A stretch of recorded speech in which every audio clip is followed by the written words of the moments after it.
ఒక పరి జగములు వెలినిడి ఒక పరి లోపలికి నిడుచు ఉభయము తానై సకలార్థ సాక్షియగునై అకలంకుని ఆత్మమూలుని అర్థిదలంతు. ఆయన ఒకసారి ఈ లోకాలను బయటికి వదులుతాడు, మళ్ళీ వీటిని లోపలికి తీసుకుంటాడు.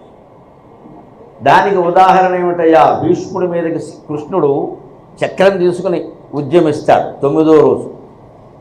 అప్పుడు పోతన గారు చాలా గొప్ప పద్యాలు రాస్తారు. కుప్పించి ఎగసిన కుండలంబుల కంతి గగన భాగం వెల్ల కప్పికొనగ ఉరికినను ఓర్వక ఉదరంబులోనున్న జగముల వ్రేగున జగతి కదల చక్రంబుతో తెంచి చనుదెంచు రయమున పైనున్న పచ్చని పటము జార నమ్మితి నాలావు నగుబాటు చేయక మన్నించుమని క్రీడి మరల దిగువ కరికి లంఘించు సింగంబు కరణి నేడు భీష్ముని సంపుదు నిన్నుగాతు విడువు అర్జున అనుచు మద్విశిఖ వృష్టి తెరలి చనుదెంచు దేవుండు దిక్కునాకో.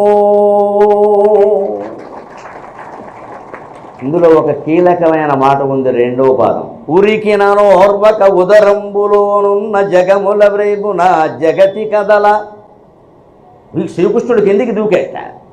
అప్పుడు ఒక్కసారి ఆయన పైనుంచి రథం నుంచి కిందికి దూకేసరికి ఆయన కడుపులో ఉన్న లోకాలన్నీ కంగారు పడిపోయాయి.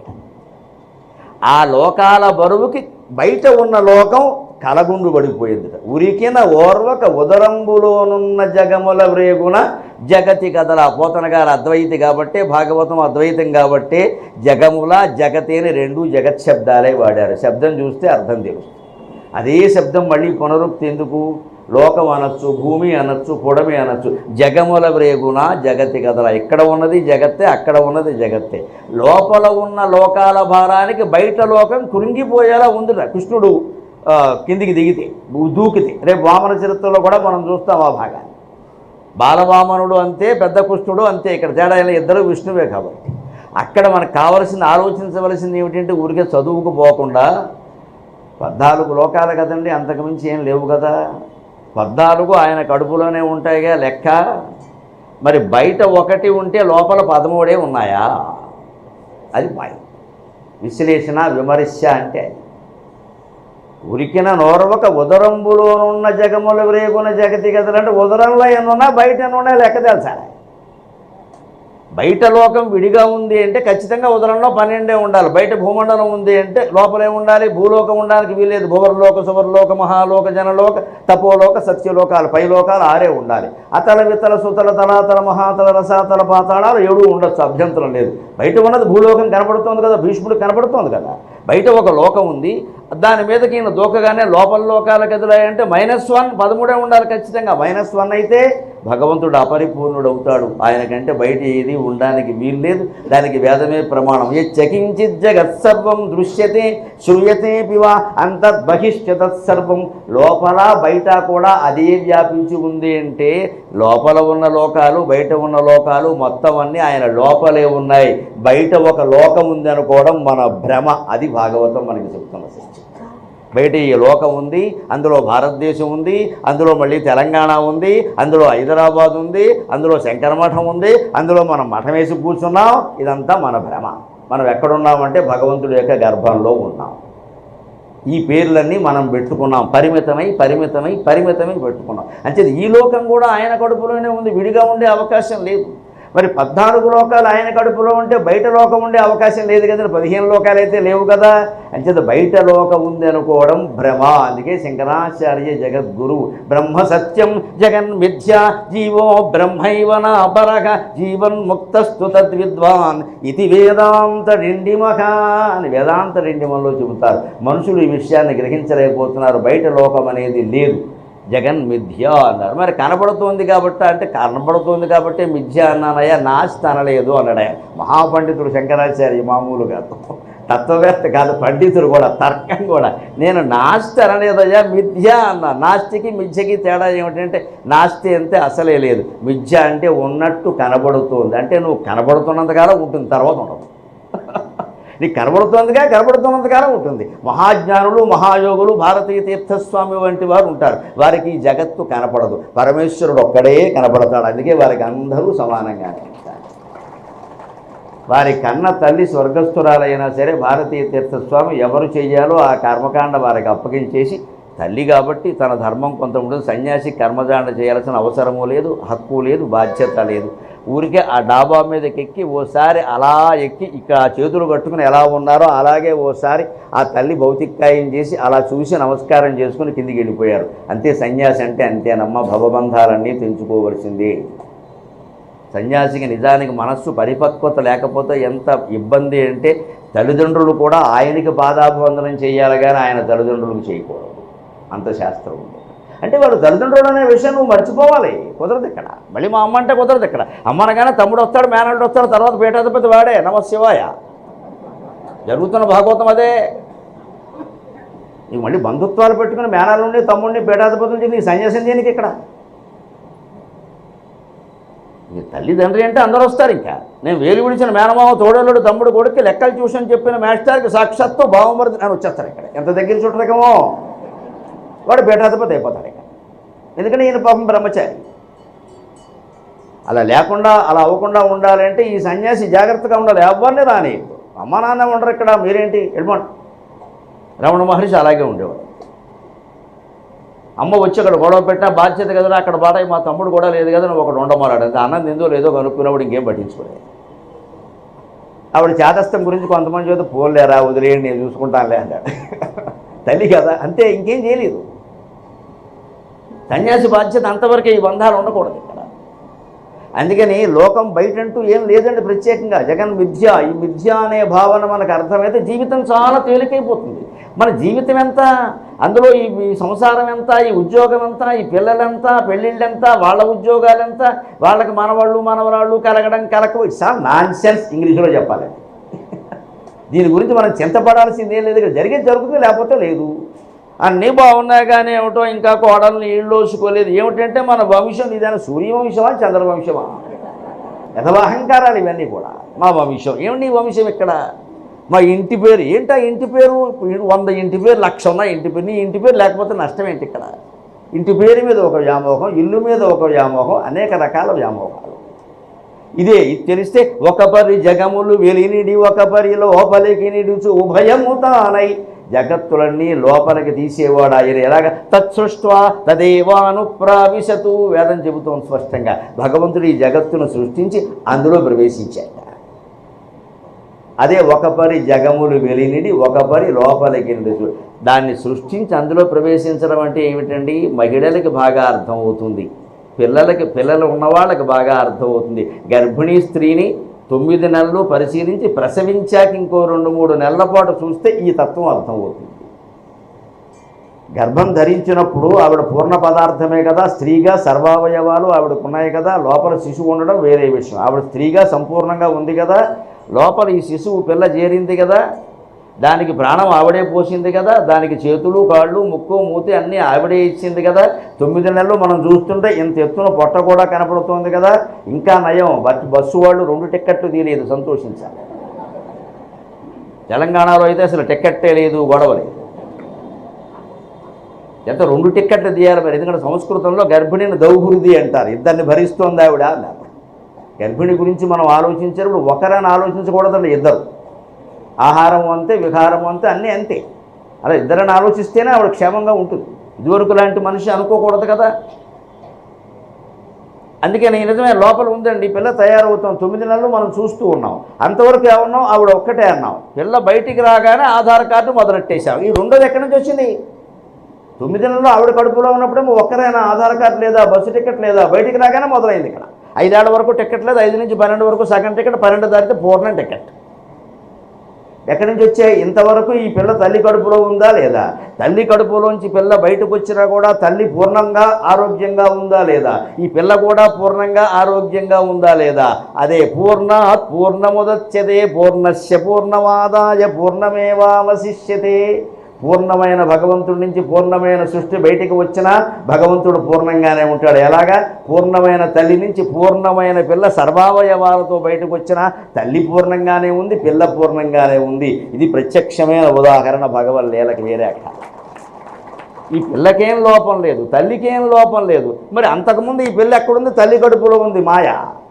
అక్కడ ఏం తిందో ఏముందో ఎలా ఉందో ఎవరికీ తెలియదు.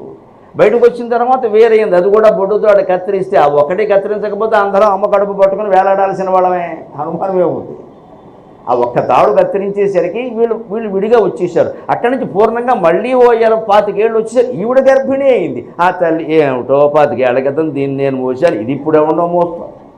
విచిత్రంగా లేదమ్మా ఇదంతా. మన కళ్ళ ముందు పిల్లలు పెరిగి వాడు పెళ్ళిళ్ళు చేసుకుని సంతానవంతులు అవుతూ ఉంటే ఈ పెద్దవాళ్ళకి ఎలా ఉంటుందంటే, ముఖ్యంగా ఆడవాళ్లలో 5 తరాలు చూస్తారండి. మగవాళ్ళలో ఇంకా తక్కువగా ఆడవాళ్ళలో 5 తరాలు చూస్తారు. మునిమనవరాలకు కూడా కూతురు పుట్టే వరకు ఈవిడ ఎలా కూర్చుంటుంది ఇక్కడ, మినప రొట్టి అల్లం చట్నీ వేసుకుని. నా మునిమనవరాల కూతురు అది పుట్టాకే నేను పోతా అంటుంది ఇక్కడ. ఆడవాళ్ళకి అదృష్టం ఉందండి, పత్రికల్లో ఫోటోలు వస్తే 5 తరాలండి. మగాళ్ళకి కష్టమే, ఎందుకంటే 16-17 ఏళ్ళకే గర్భం ధరించే పరిస్థితి ఉంటుంది. అలా వస్తే ఉంటుంది ఖచ్చితంగా. అంచేతను ఇక్కడ చెబుతున్నది అది, ఇది ఉభయము తానై బయటికి లోకాలు వచ్చినప్పుడు సృష్వా తదేవానుప్రావశతు. పిల్లను సృష్టించిన తల్లి పిల్లలో తానే ప్రవేశించినప్పటికీ పిల్ల వేరు తల్లి వేరు అని ఎలా భావిస్తోందో, భగవంతుడి నుంచి ఈ సృష్టి ఏర్పడినప్పటికీ ఆయనే ఇందులో ఉన్నప్పటికీ ఆయన వేరు ఈ సృష్టి వేరు అనే భ్రమలో ఉన్నాం మనం. పిల్ల తల్లి యొక్క ప్రతిరూపం తప్పితే వేరే ఏమీ కాదు. ఇక్కడ మగపిల్లాడంటే పూర్తిగా అర్థం కాదు, అవయవాలు తేడా ఉంటాయి. ఆడపిల్ల తల్లి అంటే పూర్తిగా అర్థమవుతుంది. అందుకని అవయవాలు కూడా ఒకటే, తేడా ఏమీ లేదు అక్కడ. అదే ఉదాహరణ, ఇంత ప్రత్యక్షమైన ఉదాహరణతో దైవాన్ని రుజువు చేసుకునే అవకాశం ఉంటే దేవుడో విశ్వాసం అంటారేంటంటే నాకు మంట ఎత్తిపోతుంది ఆ మాట వింటే. దేవుడే నిజం, నీ మాటలన్నీ విశ్వాసం, నీ బతుకంతా విశ్వాసం. దేవుడు విశ్వాసం కాదు, దేవుడు శ్వాస, ఉచ్ఛ్వాస నిశ్వాస సమస్తము దేవుడే. ఉభయము తానై సకలార్థ సాక్షియగు, అన్నింటికీ ఆయనే సాక్షి. మన సుఖ దుఃఖాలకు ఆయనే సాక్షి. మనం నిద్రపోతున్నా కూడా సాక్షి అనడానికి పెద్ద ఉదాహరణ ఏమిటో తెలుసా? పడుకున్నాం 6 అడుగుల 3 అంగుళాల కరేపురం ఇక్కడ పడుకున్నది మంచానికి అడ్డంగా. అబ్బాడి వీడు ఇక్కడ కలగంటున్నాడు, కల మానేసి సుషుప్తిలో ఉన్నాడు. వీడు కలగనేటప్పుడు గాఢ నిద్రలో ఉన్నప్పుడు ఊపిరి నడుస్తూనే ఉంది కదండి. ఎలా నడుస్తుందండి ఆ ఊపిరి? ప్రాణేశ్వరి ప్రాణదాత్రి 50 పీఠ రూపిణి. ప్రాణేశ్వరి ఆవిడే, ప్రాణాన్ని ధరించి ఉన్నది ఆ అమ్మవారే శక్తి. మనం కలలో లీనమైపోయాం, కలలో వేరే శరీరం ధరించాం, అయినా ఇక్కడ ఈ శరీరం ఊపిరి తీస్తూనే ఉంది. ఇక్కడ ఈ శరీరం ఊపిరి తీపితే కాలం ఏమిటి? మనిషే ఉండడో. ఆ ఊపిరి తీసేలా చేస్తున్నది ఎవరు? కల కూడా మానేసి గాఢ నిద్రలో ఉన్నప్పుడు కూడా ఊపిరి తీసేలా చేస్తున్నది ఎవరు? అది దైవం, అది దైవం. తత్వమసి అహం బ్రహ్మాస్మి. అంత శక్తి మహామాయ, మహాసత్వ, మహాశక్తిని మహారథకి అన్నట్టుగా అమ్మవారు నడిపిస్తూ ఉంటే ఆవిడ లేదండం ఏంటంటే ఆవిడే ఉంది, మనమే లేవు ఇక్కడ. ఈ మొత్తం ప్రపంచం అంతా నడిపిస్తున్నది ఆవిడే. అందుకని ఇదంతా సకలార్థ సాక్షి. మనం గాఢ నిద్రలో ఉన్నా, జాగ్రత్త అవస్థలో ఉన్న, స్వప్నావస్థలో ఉన్న ఒక సాక్షి లోపల ఉంది. ఆ సాక్షి ఆత్మ. ఆ ఆత్మే మీరు విష్ణువు అనండి, శివుడు అనండి, అమ్మవారు అనండి, చివరికి నువ్వదే నేనది. అందుకంటే ఈ అయ్యకలంకుని ఆత్మమూలుని, ఇదంతా అర్థం కావాలంటే ఆత్మమూలాల్లోకి వెళ్ళవలసిందే. అర్థిదలంతున్, ఒక కోరికతో ప్రార్థిస్తున్నాడు ఇక్కడ కాపాడమని. ఆర్తో జిజ్ఞాసురర్థార్థి జ్ఞాని చ భరతర్షభ. ఆర్తుడు ఆర్తితో ప్రార్థించిన, అర్థి కోరికతో ప్రార్థించిన, లేదు కేవలం భగవంతుడిని తెలుసుకోవాలనే జిజ్ఞాసతో ప్రార్థించిన, లేదు తెలుసుకుని రమణ మహర్షిలాగా శంకరాచార్యలాగా జ్ఞానిగా ఉండి ప్రార్థన చేసిన, నేను నలుగురిని అనుగ్రహిస్తానయ్యా, అనుమానం లేదు అని.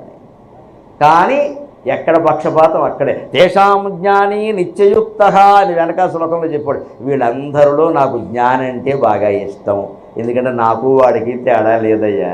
నిత్యయుక్త, ఎప్పుడు అసెంబ్లింగ్ కాంబినేషన్ మీద ఇద్దరం విడిచిపెట్టడం. జ్ఞానంటే నేనే, నేనంటే జ్ఞాని. అందుకని నిత్యయుక్తుడైన జ్ఞానంటే నాకు ఇష్టం, ఎందుకంటే ఆయనకి ఏం కోరికలు ఉండవు, భయాలు ఉండవు, ఏం ఉండదు. అలా నన్ను ధ్యానిస్తూనే ఉంటాడు. మరి అక్కడనే ఉండకపోతే ఇంకెక్కడ ఉంటా అని చెప్పాడు.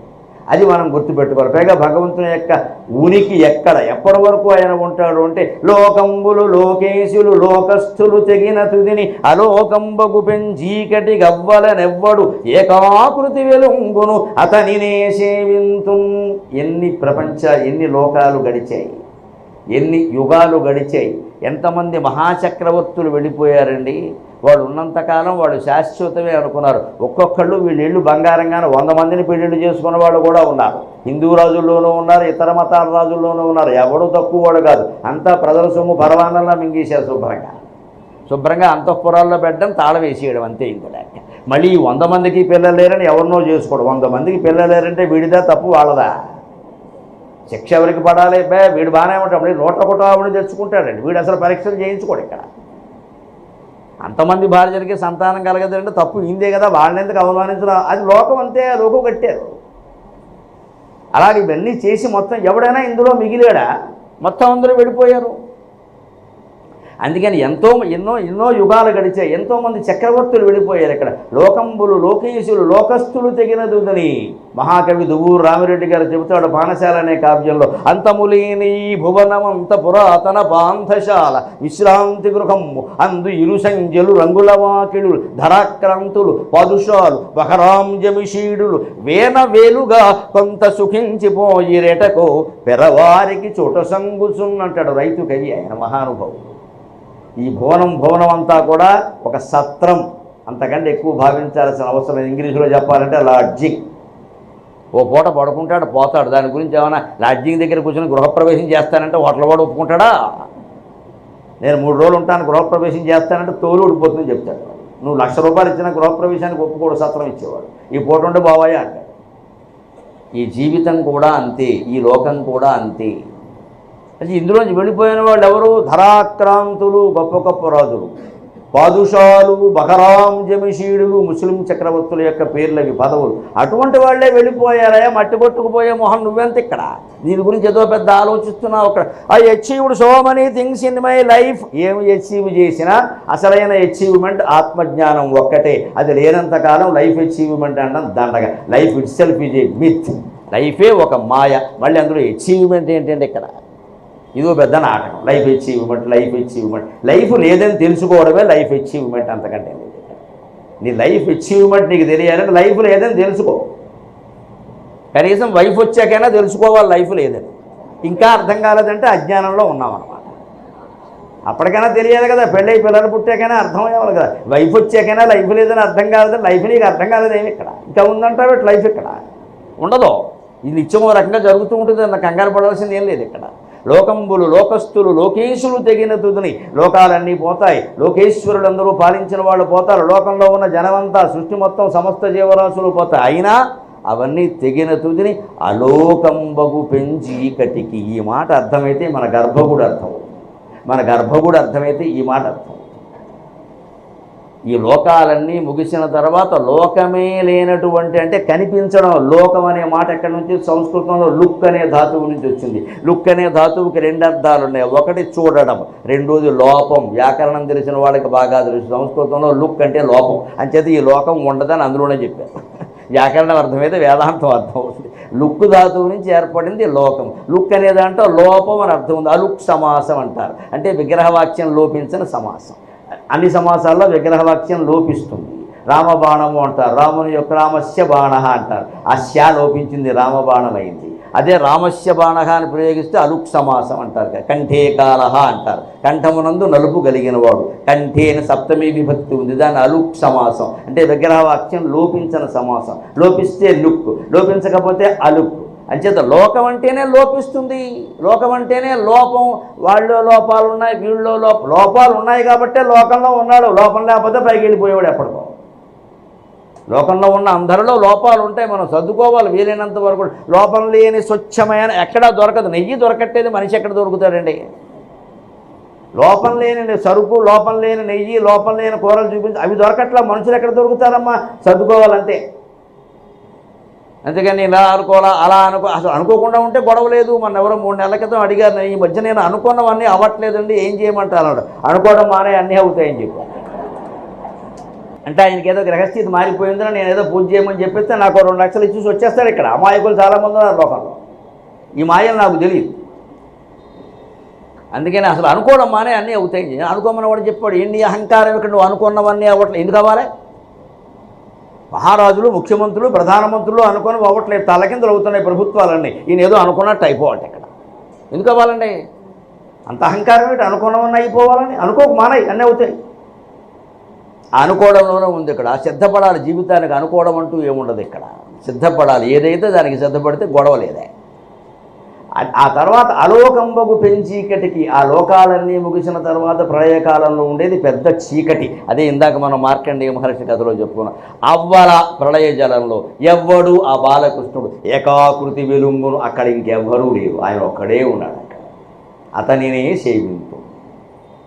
సరిగ్గా మన గర్భగుడిని మీరు గమనించండి, అక్కడ కిటికీలు ఉండవు, మంటపం విశాలంగా ఉంటుంది, ఈ ఆవరణ విశాలంగా ఉంటుంది, గర్భగుడి విశాలంగా ఉండదండి. తల్లి గర్భం ఎలా ఉంటుందో అది అలాగే ఉండాలి. తల్లి గర్భంలో ఉన్న బిడ్డకి ఏమైనా కిటికీలు ఉన్నాయా? బొడ్డుతాడు ద్వారానే ఊపిరి సహా ఆహారం సహా సమస్తం అందే, తల్లి నుంచి అందుతాయి. గర్భగుడిలో ఉండేటువంటి విగ్రహం కూడా దైవం స్వయంగా కావడం వల్ల, మంత్రపూర్వకంగా ప్రతిష్ఠ జరగడం వల్ల దాని అంతటదే మహాశక్తిని ప్రసరింపజేస్తుందమ్మా, సందేహం లేదు. మీరే ఏం చేసినా చేయకపోయినా జరుగుతుంది. అక్కడ కేవలం ఒక్క దీపమే ఉండాలి, ఎందుకంటే అదే గుండెల్లో వెలిగే నేను అనే స్ఫురణ, ఆ స్ఫురణని దీపంగా అక్కడ పెడతాం మనం. అందుకే గర్భగుడిలో ఒక్క దీపం ఉండాలి. మనకు నూనె ఉంది కదా, దీపాలు ఉన్నాయి కదా అని 16 పెట్టకూడదు, గర్భగుడికి వ్యతిరేకం అది. గర్భగుడిలో కిటికీ ఉండకూడదు, గర్భగుడిలో గాలి ఆడకూడదు, అలాగే ఉండాలి, ఒక్క పోస్తూనే ఉండాలి. అక్కడ మొత్తం ఫ్యాన్లును ట్యూబులైట్లు పెడితే అందరు వెళ్ళి అక్కడ మకాం పెడతారు. ఇక్కడ తెల్లారిన బయటికి రారు. ఇక్కడ దేవుడు దేవుళ్ళ పిల్లలు కలుగుతారని దంపతులు కూడా వెళ్ళి అక్కడే పడుకుంటారు. పొద్దున్న చావాలి వెళ్ళని చూడలేక, మాకు దేవుడు పుడతాడు అంటాం. ఏం పుట్టడమ్మా, జరిగేది కాదు. గర్భగుడిలో అలా ఉండకూడదు అసలు. ఆ పూజారి అనుమతిస్తే తప్ప గుడి చైర్మన్ కూడా గర్భగుడిలోకి వెళ్ళకూడదమ్మా. సంప్రదాయం తెలిసి మాట్లాడుతున్న మొహమాటం లేకుండా అనుమతిస్తే తప్పనిసరి అయితేనే వెళ్ళాలి, లేదా బయట నుంచి వచ్చి. ఆయన ఒక్కడికే అధికారం అంతే. అర్చకుడు ఎవరు అంటే పరమేశ్వరుడు తర్వాత అంతటి మనిషి, ఆయన్ని మనం అలా గౌరవించాల్సి. ఆయన తర్వాత మళ్ళీ ఈయన, అంటే ఆయన అనుమతిస్తే ఆయన కూడా ఎందుకంటే అక్కడ అన్నీ చెయ్యాలి కదా, మరి ఎవరు వెళ్ళకపోతే ఎలాగా, ఆయన చెయ్యాలి కాబట్టి ఆయన డ్యూటీ, ఆయన బాధ్యత. ఆ గర్భగుడి ఎలాగైతే చీకటిగా లోపల ఒకే ఒక జ్యోతితో వెలుగొందుతూ ఉంటుందో, ప్రళయానంతరం భగవచ్ఛక్తి కూడా ఒకే ఒక జ్యోతి రూపంలో, బాలకృష్ణుడి రూపంలో వెలుగొందుతూ ఉంటుంది. అతనినే సేవింతు నర్తకుని భంగి పెక్కగు మూర్తులతోనెవ్వడాడు మునులు దివిజులు కీర్తింపనేరెవ్వని ఎవ్వని వర్తన మురులెరుగరు అట్టివానిను తింతు. మొత్తం నడుస్తున్నదంతా ఒక డ్రామా, ఒక నాటకం జరుగుతూ ఉంటే మీరు గమనించండి. సినిమా జరుగుతున్నా సరే, కొన్ని సినిమా జరిగితే తెర మీద మనకి నచ్చినా నచ్చకపోయినా చూడాలి తప్పితే తెర మీదకి మనం వెళ్ళలేం కదా, జరిగేది కదా. నాటకంలో అలా కాదండి. పల్లెటూళ్ళలో జరుగుతుంది. ఒకసారి మా ఊళ్ళో కోదండరామ అని నాటకం వేశారు, ఓ 30 ఏళ్ల క్రితం, సుమారుగా 40 ఏళ్ల క్రితమో కూడా. అందులో వాళ్ళు కొత్త టెక్నిక్స్ అన్నీ చేద్దామని రామరావణుల యుద్ధంలో ఈ విద్యుత్తు సంబంధమైనవన్నీ పెట్టారు. అప్పుడు ఊళ్ళో వాళ్ళకి అవన్నీ కొత్త. దాంట్లో వాళ్ళు పెట్టింది ఏమిటి అంటే, రాముడు ఇలా బాణం వేయగానే రావణాసురుడు గద విరుగుతుంది. ఆ విరగడానికి వీలుగా వాడి గదకు స్విచ్ పెట్టారు, అది వాడే నొక్కాలి. రాముడు వచ్చి నొక్కితే బాగుండదు కదా. రాముడు బాణం వేస్తాడు, వెయ్యగానే ఆ బాణం ఇలా తాక్కానే వీడి బటన్ నొక్కాలి. అందుకని బటన్ నొక్కగానే ఆ గద ఇలా అవ్వాలి. వాడు బాణం వేశాడు, ఈ బటన్ నొక్కడం మర్చిపోయాడు. ఆ కంగారులో గద వాడి చేతిలోంచి పడింది. ఎదురుగా కొండపిల్ల అప్పన్న అని ఒక ఆయన ఉన్నాడు. వాడు బాగా సీనియర్, ఊళ్ళో ఈ డ్రామాలు చూడడంలో గొప్పవాడు. వాడు పెద్ద చుట్ట ఒకటి పెట్టుకుని కూర్చుంటాడు. తెల్లవారులు ఉంటుంది ఆ చుట్ట, దాని మధ్యలో చెవులో పెడతాడు. మళ్ళీ అసలు చెవు ఉన్నది ఎందుకంటే చుట్ట కోసం. వాడి మీద పడింది, వాడి గుండు పగిలింది. లేచి ఇంకా వాడికి తోచిన భాష Sanskrit second paper objective type అనుకున్నాడు. అందుకు స్టేజ్ మీదకి వచ్చాడు. దెబ్బకి రావణాసురుడు పరిగెట్టాడు. వంటశాలల్లో పడి బరువు వీడు కొడతాడేమో, అదొక డ్రామాలు వేస్తారు ఇక్కడ అన్నాడు. ఎవడు పెట్టమన్నాడు మమ్మల్ని? అక్కడ నలుగురు వచ్చి నచ్చ చెబుతా, అది ఏదో కరెంట్ అగ్గాడిది గుడ్డ తిన్నగా వేయకుండా చేతకాని పనులన్నీ ఇట్లా పగిలింది, మొత్తం పరిగెట్టాడు. అప్పుడు ఈ రాముడు డాక్టర్, ఈ గుండు పగిలిన వాడికి వైద్యం చేస్తున్నాడు ఇక్కడ. ఇప్పుడు ఏమైంది చెప్పండి, నాటకంలోకి మనం ప్రవేశించినట్టు కాల నాటకం అంతా రసాభాసే. రాముడు లేడు, రావణాసురుడు లేడు, కొండపిల్ల అప్పన్న, వైద్యం మిగిలిపోయాడు. మా ఊళ్ళో మేము ప్రత్యక్షంగా చూసాం విషయం. నాటకం మధ్యలో మనం ప్రవేశిస్తే నాటకం రసాభాస అవుతుంది కదా, జీవితం మధ్యలో కూడా అనవసరంగా ప్రవేశిస్తే రసాభాస అవుతుందమ్మా. ఖచ్చితంగా జరిగే జీవితాన్ని జరగనియ్యాలి. మనం వేలెట్టి కెలకద్దు. జీవితాన్ని ఎప్పుడు చిలకాలి, కెలకకూడదు. చిలికితే అమృతం వస్తుంది, కెలికితే వాసన వస్తుంది. దూరాన్ని నుంచి గమనిస్తూ చిలకాలి. అంటే ఈ సంఘటన జరిగింది, దుఃఖం వచ్చింది, దీనివల్ల ఏం గ్రహించాం, ఈ సుఖం వచ్చింది, దీనివల్ల ఏం గ్రహించాం, సుఖం ఎంతసేపు ఉంది, దుఃఖం ఎంతసేపు ఉంది, సుఖం దుఃఖంగా ఎందుకు మారింది, నిన్న దుఃఖపడ్డాం, ఇవాళ ఏదో శుభవార్త తెలిసింది మళ్ళీ నవ్వేశాం, అంటే నిన్న దుఃఖం పోయిందా లేదా, ఇవాళ ఏదో శుభం కలిగింది కదా అని ఆనందంగా ఉన్నారు, రేపు ఇంతకంటే దుర్వార్త తెలియగానే ఈ శుభవార్త ఇలా ఉండగానే ఏడుస్తూ కూర్చున్నారు ఇక్కడ. మంచిది, ఏది శాశ్వతం కాదని అర్థం కావట్లా. ఎందుకు కాదు అంటే ఇదంతా ఆయన ధరించి ఆడుతున్న రూపాల నాటకం. నర్తకుని భంగి పెక్కగు మూర్తులతోనెవడాడు. ఒక నటుడులాగే భగవంతుడు కూడా అనేక రకాల రూపాలు ధరించి ఆడుకుంటున్నాడు. విశ్వం విష్ణుర్వషట్కారో భూత భవ్య భవత్ ప్రభు విశ్వమూర్తిర్దీప్తమూర్తి అనేకమూర్తిరవ్యక్త శతమూర్తి శతాననక.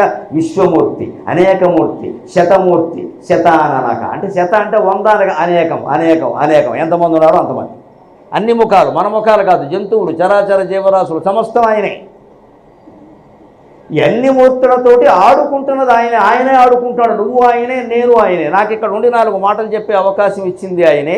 ఇన్ని 100 మందిని 1000 మందిని ఇక్కడ నిలబడి కూర్చుని వినేంత ఓపికనిచ్చింది కూడా ఆయనే. ఆయన లేకపోతే ఇవన్నీ జరగవని. ఆ శక్తి, నన్ను ఏ శక్తి నా చేత మాట్లాడిస్తుందో ఆ శక్తి మిమ్మల్ని నిలబడి కూడా వినేలా చేస్తుంది. ఆ శక్తే ఈ మైకులో ఉండి మీకు వినిపిస్తుంది. ఖచ్చితంగా ఇందులో ఉన్నది అది. దాన్నే లలితా సహస్రంలో చిచ్చక్తి చేతనారూప జడశక్తి జడాత్మిక. చైతన్యవంతులైన మానవుల్లో చిచ్చక్తి నువ్వేనమ్మా, జడ పదార్థాలేంటి ఇలాంటి వాటిలో జడశక్తి కూడా నువ్వేనమ్మా. కదిలే శక్తి అమ్మవారే, కదలని శక్తి అమ్మవారే. మాట్లాడుతున్న నేను కదలకపోతే మీరు ఆశ్చర్యపోతారు. కదలని బల్ల ఒక్కసారి కదిలి పైకి లేచింది అనుకోండి, మిమ్మల్ని అందరినీ దూకి బయటికి వెళ్ళిపోతాను. ఇక్కడ ఏదో దెయ్యం ఉంది. బల్ల కదలడం ఏంటి? బల్ల నాకు నీ పద్యాలు నచ్చాయ్యా అందుకని నేను మెచ్చుకుందామని పైకి వచ్చా అంటే ఒళ్ళు మండిపోదు. బల్ల పైకి వస్తుందా? అంచేత బల్ల ఎంత రసవత్తరమైన గ్రహణ శక్తి ఉన్నా కదలకుండా ఉండడం అమ్మవారి శక్తి. ఆ రసవత్తరమైన శక్తితో మీకు పద్యాలు అందించడం కూడా అమ్మవారి శక్తి. ఈ వినడానికి మీకింత రసస్ఫురణ ఉండడం కూడా అమ్మవారి శక్తి. అంచేత అమ్మవారు లేని చోటు లేదు, ఆవిడ లేని ప్రదేశం లేదు. అన్ని పాత్రలు ఆవిడే ధరించింది ఇక్కడ. నర్తకుని భంగి పెక్కగు మూర్తులతో ఎవడాడు. అనేక రకాల రూపాలతో ఎవడు ఆడుకుంటూ ఉన్నాడో. మునులు దివిజులు కీర్తింపనేరవ్వని. ఎంత తపస్సు చేసిన మునులైనా చివరికి దేవతలైనా కూడా ఎవరిని యొక్క లీలల్ని కీర్తించడం కష్టం. ఎందుకంటే ఇది అని చెప్పాలి అంటే ఇంకోటి ఉంటుంది అక్కడ, అది అని చెబుదామంటే ఇంకోటి ఉంటుంది ఇక్కడ. ఆయన లీలల్ని కీర్తించడం మనకి సాధ్యం కాదండి. రామావతారంలో ఇంద్రపుత్రుడిని చంపాడు, సూర్యపుత్రుడికి సాయం చేశాడు. కృష్ణావతారంలో ఇంద్రపుత్రుడికి సాయం చేశాడు, సూర్యపుత్రుడిని లేపేశాడు. ఏం చెప్పాలి ఇన్ని? అది రామావతారం, ఇది కృష్ణావతారం. వాడు ఇంద్రపుత్రుడు, ఆయనకి శత్రుత్వం వహించాడు. సూర్యపుత్రుడైన సుగ్రీవుడికి సాయం చేశాడు. భారతంలోకి వచ్చేసరికి ఇంద్రపుత్రుడైన అర్జునుడికి సాయం చేశాడు, సూర్యపుత్రుడైన కర్ణుడిని లేపేశాడు. మనం ఏమనుకుంటాం, దేవుడికి కూడా పక్షపాతం, పొరపాటు. అక్కడ సుగ్రీవుడిదే న్యాయం, ఇక్కడ అర్జునుడిదే న్యాయం. భగవంతుడికి ధర్మపక్షపాతం తప్ప మరొకటి ఉండదు. ఇంద్రసూర్యుల మధ్యలో కూడా మమకారాలు భేదాలు ఉండొచ్చు, కానీ భగవంతుడికి అవన్నీ ఉండవు. అక్కడ సుగ్రీవునిదే న్యాయం. న్యాయం అంటే ఎప్పుడు ఉన్నంతలో న్యాయం. సంపూర్ణంగా సుగ్రీవుడు మంచివాడు కావాల్సిన అవసరం అలా ఉండదు, ఎక్కడా ఉండదు. ఉన్నంతలో సుగ్రీవుడిది న్యాయం. ఇక్కడ కూడా ఉన్నంతలో పాండవులది ధర్మం, అర్జునుడిది ధర్మం. అందుకే ఆయన పక్షం వహించాడు. బలరాముడిలాగా యుద్ధరంగం నుంచి పారిపోలేదు. 18 రోజులు గుర్రాలు తోలాడమ్మా. గుర్రాలకి చాకిరీ చేశాడు, వాటి లద్దె తీశాడు, వాటి గుగ్గిళ్ళు తినిపించాడు, స్నానం చేయించాడు. ఎంత చాకిరీ చేశాడు పరమాత్మ. ఈ అర్జునుల వారు ఏ రోజు 2 ఇడ్లీ టీ కూడా ఇవ్వలేదు. జీతం ఒక్కొక్క కనీసం తిన్నావా అని అడగలేదు. ఈయన యుద్ధం అవగానే ఈయన పారిపోయేవాడు. ఈ గొడ్డి చాకిరీ నిజంగా గొడ్డి చాకిరీ ఎందుకు చేశాడమ్మా? కేవలం ధర్మరక్షణ కోసం, కేవలం ధర్మరక్షణ కోసం. పరమాత్మకు మరొకటి లేదు. అంతటి పరమాత్మ అంతటి అవతార వైభవాన్ని పక్కన పెట్టి గుర్రాలు తోలాడే. మన జీవితంలో మన జీవితాన్ని నడుపుకోలేవా మనం? దీనికి పెద్ద అహంకారానికి పోవాలా? అంతున్నాను నేను, ఎంత అయిపోయాను, అది పరమాత్మే, ఇది పరమాత్మే. ఎంత అయ్యావో అంతలో ఉండరాదా? అభ్యంతరం ఏమిటి? ఆ రకంగా అన్ని మూర్తులతో ఉన్నవాడు ఆయనే. ఎవ్వరు కీర్తింపలేరు అతని వర్తన. ఒరులెరుగలే ఎవరు ఆయన ఇలా ఎందుకున్నాడని ఆలోచించడం కష్టం. ఇక్కడ మనమే పాండవ పక్షపాతి అంట. పాండవ పక్షపాతి కదమ్మా, ఆయన ధర్మపక్షపాతి. పాండవులు మేనత్త కొడుకులు అనద్దు ఇక్కడ. దుర్యోధనుడు వియ్యంకుడండి. ఏకలవ్యుడు స్వయంగా కృష్ణుడికి మేనత్త కొడుకమ్మ. చరిత్ర చదివితే అర్థమవుతుంది. ఏకలవ్యుడు మేనత్త కొడుకు, ఒక మేనత్త కొడుకు ఏకలవ్యుడు, ఒక మేనత్త కొడుకు శిశుపాలుడు, ఇంకో మేనత్త కొడుకు దంతభక్తుడు, అలాగే ఇంకో మేనత్త కొడుకులు పాండవులు. ఏమి అందరూ మేనత్త కొడుకులు? 5గురు మేనత్తలు ఉన్నారు. వసుదేవుడికి 5గురు చెల్లెలు ఉన్నారు. శృతశ్రవ, శృతదేవ, అలా ఉంటుంది. శృతసేన, రాజాధిదేవి, కుంతి, ఈ 5గురు వసుదేవుడికి చెల్లెలు. 5గురు మేనత్తలే. అందులో శృతదేవ అన్నావిడ కుమారుడే ఏకలవ్యుడు. ఇక్కడ ఆయన కూడా ఈయనకి మేనత్తే. ఆ రోజుల్లో కిరాతులకి రాజులకి ఆ సంబంధాలు ఉండేవి, ఇబ్బంది ఏం లేదు. అక్కడ వాళ్ళ నాన్నగారు హిరణ్యధనుడు, ఆయన కోటీశ్వరుడు అండి, ఆయన పేదవాడు కాదు. అక్కడ ఏకలవ్యుడు పేదవాడు కాదు. అందరూ మేనత్త కొడుకులే. ధర్మాధర్మాలను బట్టే వ్యవహారాలు ఉంటాయి తప్పితే ఆయనకి అధర్మం చేయాల్సిన అవసరం లేదు. అందుకని అన్ని మూర్తులతో ఉన్నవాడు ఆయనే. ఆయన ఏ లీల ఎందుకు చేశాడో